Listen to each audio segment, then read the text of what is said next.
For years, viewers believed they knew exactly where she stood. She was the quiet one, the obedient one, the daughter who never challenged the rules of the house she grew up in. Locked inside that sprawling Flagstaff mansion, she was often described as loyal to a fault, the child who would never question the authority of the patriarch or step outside the boundaries laid down for her. Many assumed she would remain there indefinitely, protected, controlled, and compliant. But now, that carefully maintained image appears to be cracking, and what is emerging from behind those walls has sent shockwaves through the fandom. We all remember the moments that made audiences uneasy. The panic attacks captured on camera. The trembling hands. The tears that came without warning. The scenes where she appeared overwhelmed by the simplest pressures of daily life. There was the now infamous moment when her father physically carried her, cradling her like a small child because her anxiety had become unbearable. At the time, it was framed as compassion. But looking back, it is difficult not to see something more troubling, a young woman shrinking under the immense weight of expectations placed upon her, emotionally frozen in a role she was never allowed to outgrow. Now contrast those images with what we are seeing elsewhere. In Utah, life looks very different. Christine, once trapped in the same suffocating system, appears transformed. She is radiant, confident, and unmistakably free. She laughs easily. She hosts gatherings filled with warmth and noise. She lives openly, unapologetically, and on her own terms. And according to multiple insider whispers, this transformation has not gone unnoticed by those still left behind in Flagstaff. Here is where the story takes a dramatic turn. Sources close to the family have suggested that Aurora Brown has been seen in Utah, and not merely passing through. These were not fleeting visits or brief family drop-ins. The rumors claim something far more significant, that she has been quietly exploring housing options. Looking, considering, imagining a life beyond the walls she has known for so long. But the most explosive part of this story is not the possible move itself. It is the question of who may be guiding her through it. Because if these reports are accurate, Aurora is not navigating this potential escape alone. Allegedly, the person offering guidance, reassurance, and emotional safety is the very individual her parents fear most, Christine. If true, this is not just a relocation. It is a defection. A direct threat to the rigid power structure that has governed this family for decades. To understand why this possibility feels so dangerous to those still clinging to control, we need to examine what Aurora would be leaving behind. The Flagstaff home is no longer simply a house. Over the years, it has evolved into something darker, an emotional fortress sealed off from the outside world. Recent footage paints a bleak picture. Curtains remain closed even during daylight hours. The lighting is dim.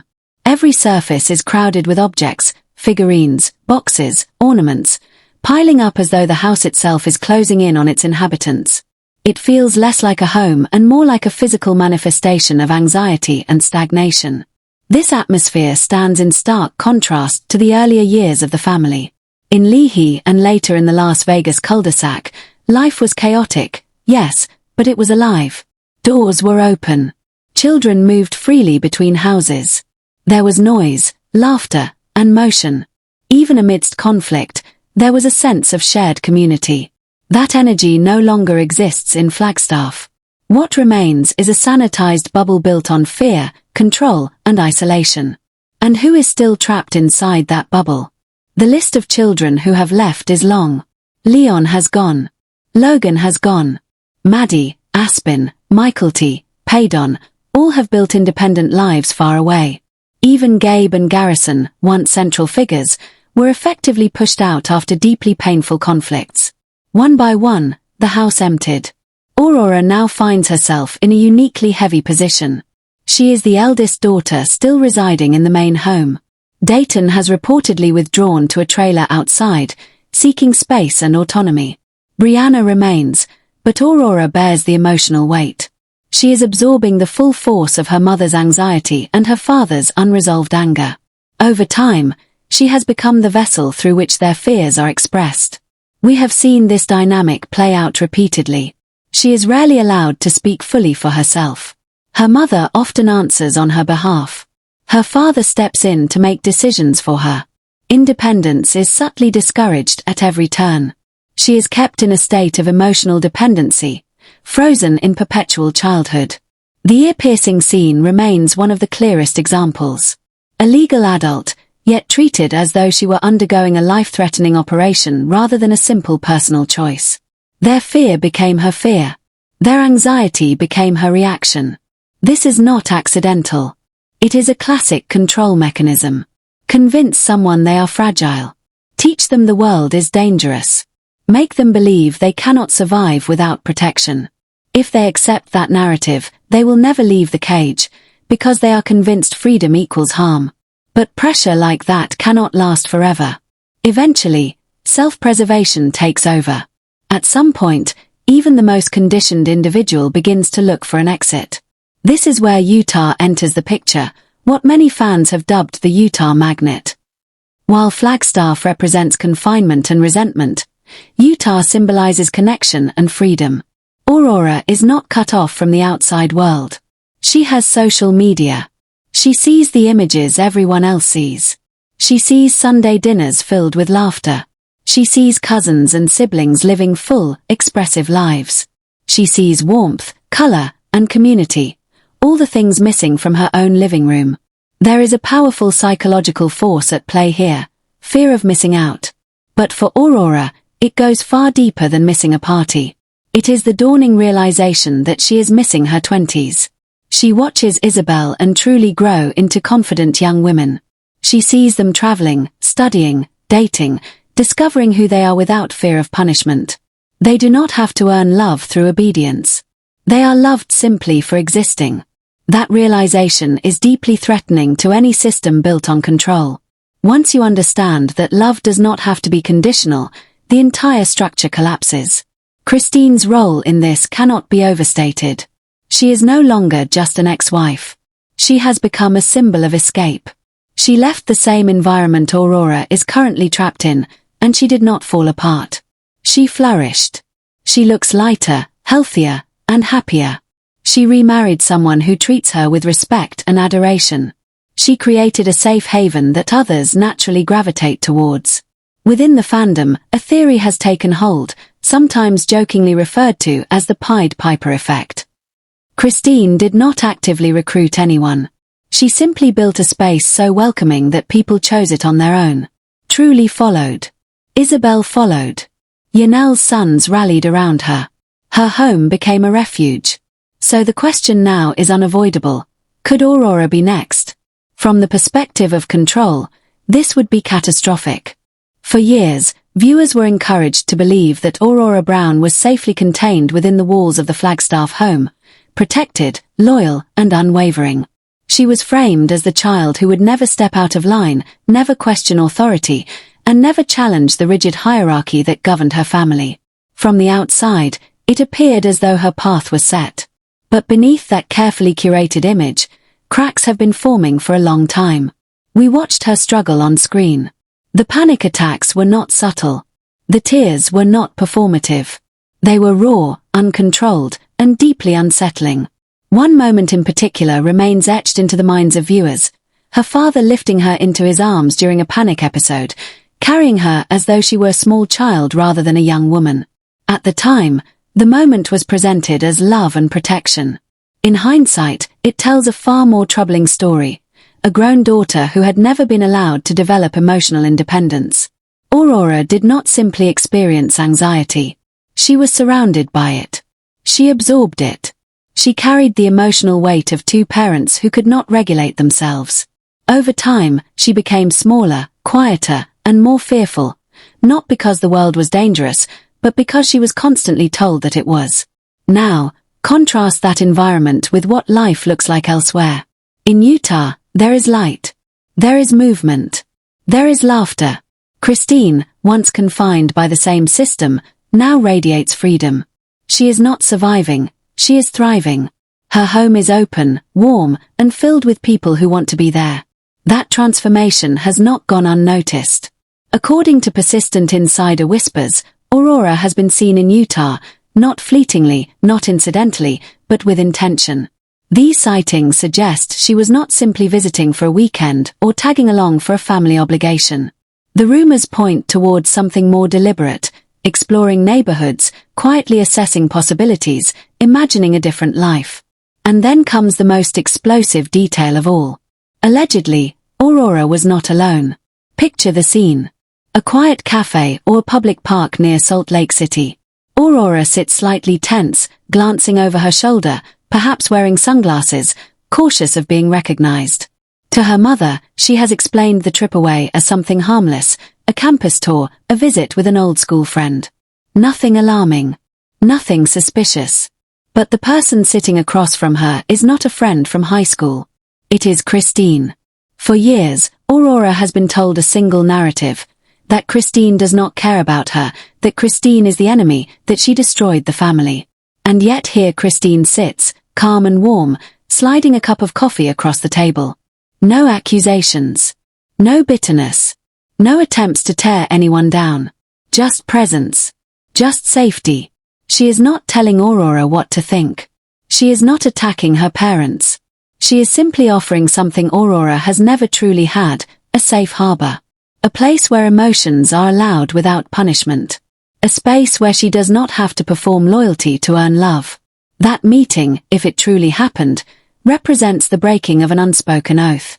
In this family, loyalty has always been demanded, never negotiated. Absolute allegiance to the patriarch is expected. Children have been cut off for far less. For Aurora to even sit at that table would be an act of rebellion. Quiet, controlled, but revolutionary. This leads to the central debate dividing viewers. Is Christine interfering, or is she rescuing? From the perspective of control, this would be seen as an act of war. Cody would likely interpret it as manipulation, an attempt to poison Aurora against him, to steal loyalty that he believes is rightfully his. In his mind, Christine would be the aggressor, the instigator, the threat. But that framing collapses when we examine the reality of what Christine represents. She is what psychologists refer to as a safe parent. A safe parent does not demand obedience in exchange for love. They allow feelings to exist without being dismissed. They do not collapse emotionally and force their children to stabilize them.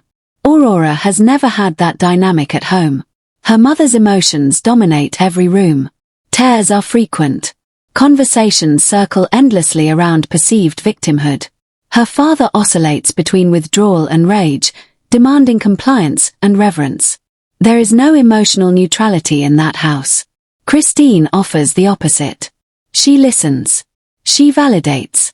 She has raised many children and understands the difference between guidance and control. If Aurora is spending time with her, she is likely experiencing something unfamiliar, being heard without being managed. And that is precisely why this situation is so threatening.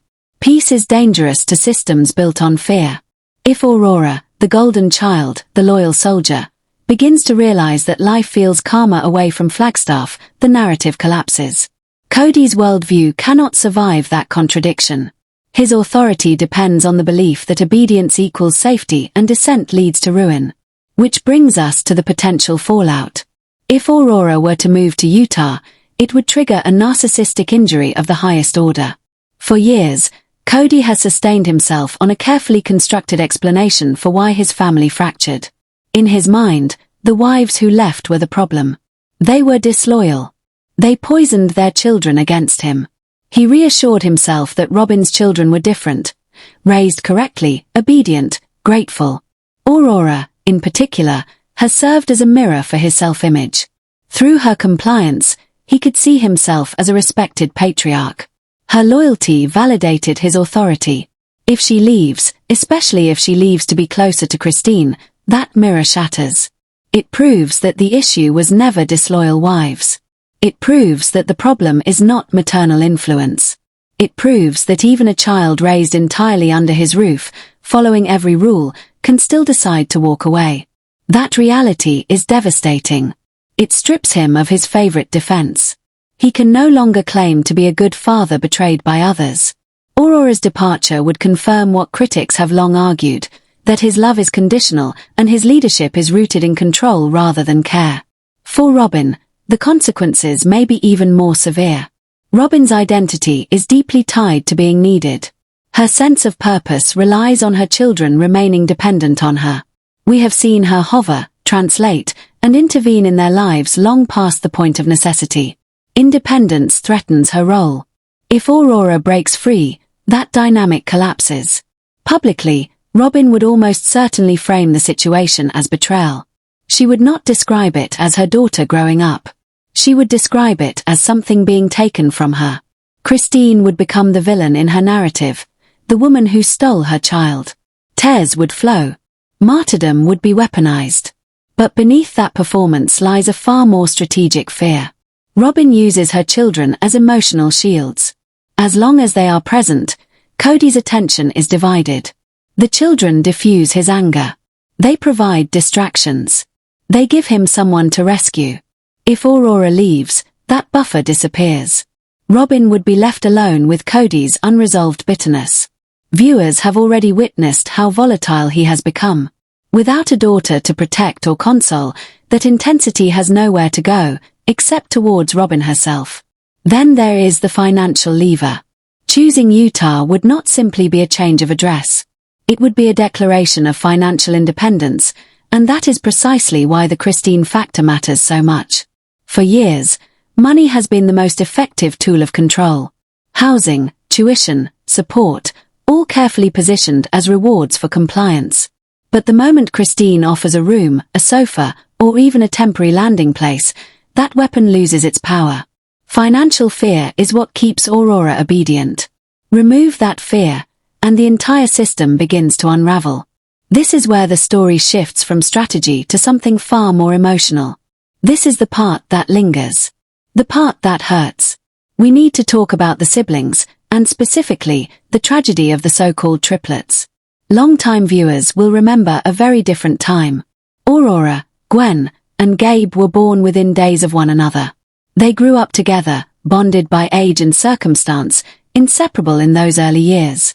They played together, argued together, navigated childhood as a unit. They were not just siblings, they were a cohort. Then came the move to Flagstaff. Then came the rigid rules. The separation that followed was not subtle. It was devastating. We watched scenes where they could not even hug. We watched distance replace closeness, until they became strangers living in the same city. What was once a natural bond was deliberately fractured. And the separation was not only physical, it was ideological. Gwen and Gabe questioned authority. Aurora complied with it. That single difference placed them on opposite sides of an invisible war. A rift formed that, for a long time, felt unbridgeable. But time has a way of changing things. The triplets are no longer children. They are adults. And adulthood brings clarity. This brings us to the sibling dynamic that may ultimately save Aurora. Gwendolyn has become one of the most outspoken voices in the family. She is unfiltered, unapologetic, and unafraid to challenge the narrative she was raised with. Through her platform, she has been open about her experiences, critical of the power structures she endured. Yet, despite her honesty, she has consistently shown empathy, especially towards her siblings. Could Gwen be the bridge? It is not difficult to imagine. Gwen, living freely, authentically, extending a hand to Aurora. Not with judgment. Not with pressure. Simply with proof that another life is possible. We know Gwen is close to Christine. We know Utah is already a place of safety for her. It is entirely plausible that she could be the quiet connector, helping Aurora see a path forward that does not involve burning everything down. Imagine the moment. The sisters reunited in Utah. Finally able to embrace without fear, without surveillance, without rules dictating how close is too close. It is a powerful image, one of healing generational trauma rather than perpetuating it. If Aurora moves to Utah, she is not merely relocating. She is returning to her people, reclaiming her place among those she was once torn away from. And that opens the door to a redemption arc audiences did not expect, but desperately want. Let's be honest. Viewers have not always been kind to Aurora. For years, comment sections were brutal. She was labeled weak, dramatic, overly emotional, a reflection of her mother. People grew frustrated with what they perceived as passivity. But narratives change when context changes. If Aurora chooses to leave, to defy the system that raised her, everything flips. Instantly, she is no longer the irritating side character. She becomes the protagonist. We root for survivors. We rally behind people who recognize they are trapped in a cult-like dynamic and fight their way out. That story resonates deeply. Rewatching old episodes would feel different. What once looked like immaturity would be reframed as survival. What looked like weakness would be understood as conditioning. The audience would see not a brat, but a young woman biding her time. And let's be honest, there is something deeply cathartic about the idea that the daughter shaped to be the most submissive uses the very resilience that was suppressed to walk away. A sibling reunion in Utah would symbolize something larger than one person's escape. It would prove that the attempt to segregate the family failed. The labels of loyal and disloyal would be rejected by the children themselves. Aurora would be voting with her feet, declaring that family is not about obedience, it is about connection. And the connection in Utah is undeniable. It is warm. It is loud. It is imperfect, but alive. For someone who has spent years in the quiet, anxious corridors of the Flagstaff house, that chaos would feel like freedom. So what happens next, if Aurora truly takes this leap? Life on the other side would be a complete system shock. Waking up in a bright home instead of a dark one. Curtains open. Noise in the kitchen. Laughter instead of tension. Participation instead of observation. Not because she has to, but because she wants to. This would be deprogramming in real time. For years, Aurora has been taught that anxiety defines her. That fear keeps her safe. That independence is dangerous. Under Christine's roof, or even within her orbit, that narrative would slowly dissolve. She would learn that having independent thoughts is not betrayal. That calm does not require obedience. That she does not need to panic to be noticed. Christine fosters independence. She raised daughters to be bold, outspoken, and self-reliant.